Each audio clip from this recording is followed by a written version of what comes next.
Hello, good afternoon everyone. आज के lecture में हम दिल्ली सल्तनत के बारे में देखेंगे। हम मध्यकालीन भारत का इतिहास पढ़ रहे हैं।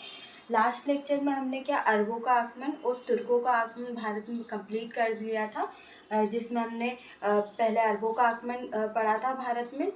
उसके बाद हमने पढ़ा था जो तुर्कों का आगमन, दो चरणों में पढ़ा था। एक तो महमूद गजनवी ने 17 बार आक्रमण किया था भारत पर, और उसके बाद हमने गोरी के बारे में पढ़ा था कि गोरी के समय तराइन का प्रथम युद्ध हुआ था, तराइन का द्वितीय युद्ध हुआ था। ये हमने सब सारी चीज़ें पढ़ ली थी। आज के लेक्चर में हम दिल्ली सल्तनत के बारे में देखेंगे। तो दिल्ली सल्तनत का शासन भारत में कब से कब तक था, ये हम देख लेते हैं। तो 1206 से 1526 ईस्वी तक दिल्ली सल्तनत का शासन भारत में रहा।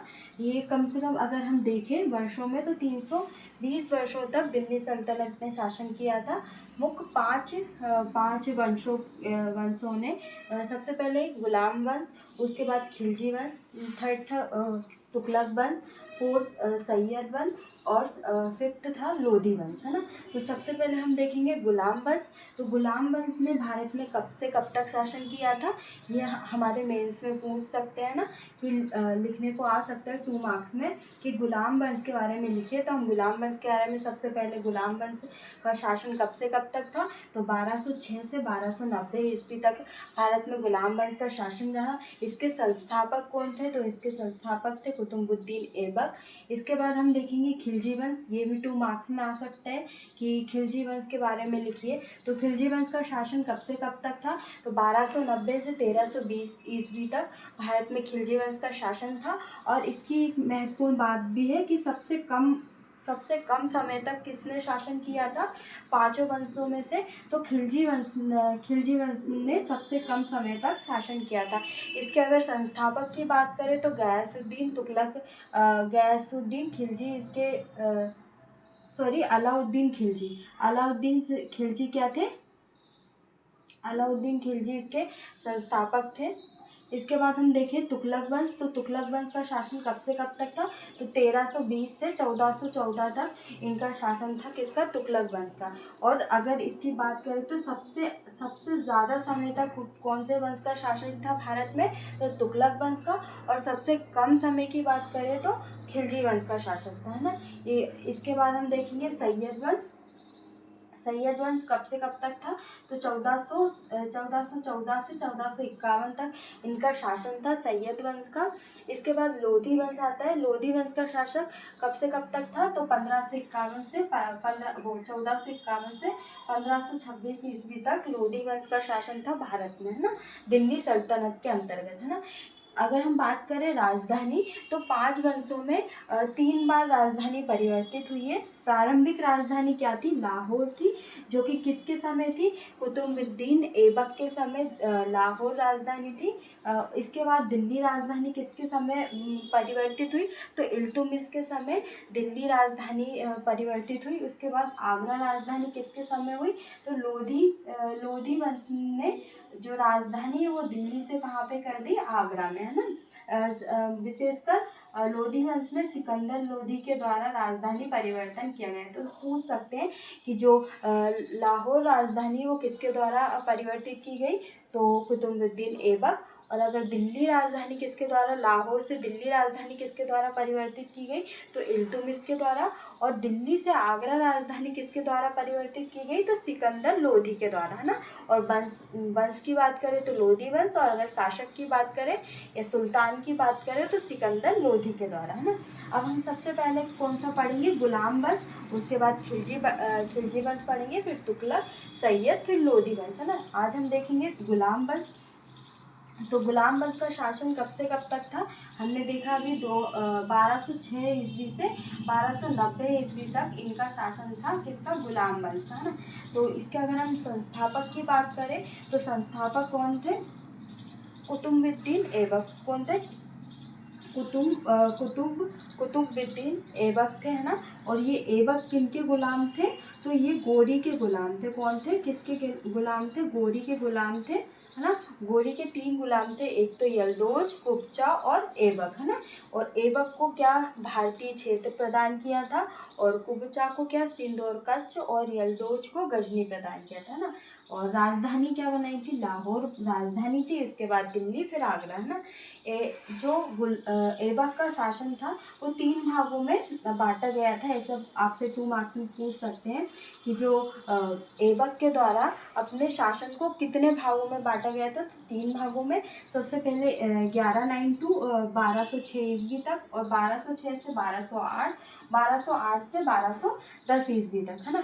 तो इसमें कब क्या थे, एक कुशल सेनापति के रूप में, क्या थे, एक कुशल सेनापति के रूप में किसकी सहायता की थी, कुशल सेनापति के रूप में एक योग्य गुलाम थे, कौन, ऐबक थे। किसके योग्य गुलाम थे, गोरी के। तो किसके कुशल शासक थे, गोरी के, है ना। इसके बाद 1206 से 1208 में क्या हो गए थे, दासता से मुक्त हो गए थे। किसकी दासता से मुक्त हो गए थे, गोरी की दासता से मुक्त हो गए थे। इसके बाद देखिए हम थर्ड भाग में, तो 1208 से 1210 ईस्वी एक स्वतंत्र शासक के रूप में या एक स्वतंत्र सुल्तान के रूप में इनका योगदान देखने को मिलेगा। स्वतंत्र शासक या स्वतंत्र सुल्तान के रूप में, है ना। जब जब दिल्ली पर अनेक जो शक्तियों ने आक्रमण किया, तो कुतुबुद्दीन ऐबक के द्वारा वैवाहिक संबंध स्थापित किए गए थे। जैसे हम प्राचीन भारत में भी देखते हैं कि जो राजा हैं उन्होंने युद्ध ना करने के बजाय क्या किया, वैवाहिक संबंध स्थापित किया, ताकि क्या, युद्ध ना करना पड़े, है ना। तो ऐसे ही रणनीति अपनाई ऐबक ने, युद्ध ना करने के लिए इन्होंने क्या, वैवाहिक संबंध स्थापित किए। तो सबसे पहले इन्होंने क्या किया, कुब्जा से क्या, अपनी बहन का विवाह किया। कुब्जा कहाँ का शासक था, तो कच्छ और सिंध पर इनका शासन था। तो कुब्जा से अपनी बहन का विवाह कर दिया। और यल्दोज का शासन कहाँ पे था, तो यल्दोज का शासन गजनी में था। और यल्दोज की पुत्री से स्वयं विवाह कर लिया। क्या कर लिया, यल्दोज की पुत्री से स्वयं विवाह कर लिया, और कुब्जा से अपनी बहन का विवाह कर लिया। और जो योग गुलाम है, इल्तुतमिश से क्या कर दिया, अपनी बेटी का विवाह किया। कौन, योग गुलाम कौन था, इल्तुतमिश था, जो कि बाद में सुल्तान बना ऐबक के बाद, है ना। इल्तुतमिश किसके गुलाम थे, ऐबक के गुलाम थे। और अपनी पुत्री का विवाह किससे किया था, इल्तुतमिश से, है ना। इसके बाद अगर हम देखें तो ऐबक के बाद एक और शासक सुल्तान बने थे, बाकी वो ज़्यादा महत्वपूर्ण नहीं है। फिर उसके बाद हम देखेंगे इल्तुतमिश के बारे में, और जो कुतुबुद्दीन ऐबक के द्वारा जो निर्माण कार्य किए हम उसके बारे में देखते हैं।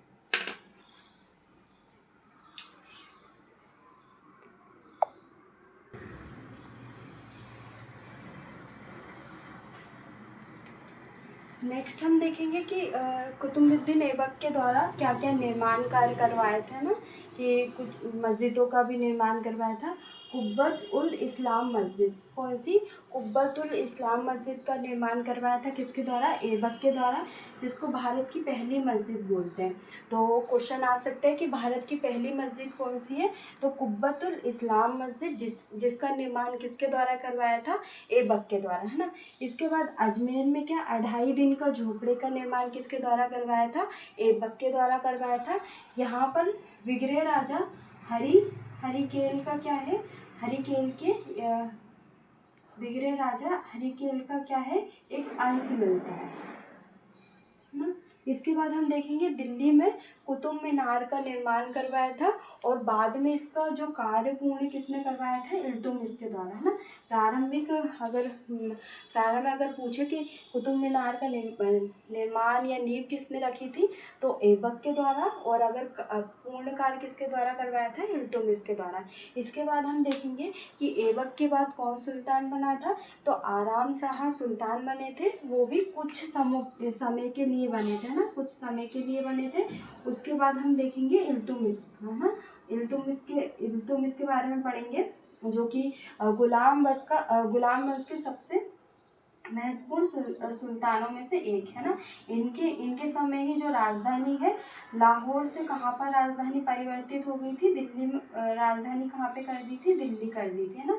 तो हम नेक्स्ट किसको पढ़ेंगे, इल्तुतमिश को पढ़ेंगे। उसके बाद इल्तुतमिश के बाद भी एक दो और जो सुल्तान है वो इम्पोर्टेंट है। बाकी इसमें सिर्फ हम अंतिम सुल्तान देखेंगे और हमारा गुलाम वंश कल के लेक्चर में कंप्लीट हो जाएगा।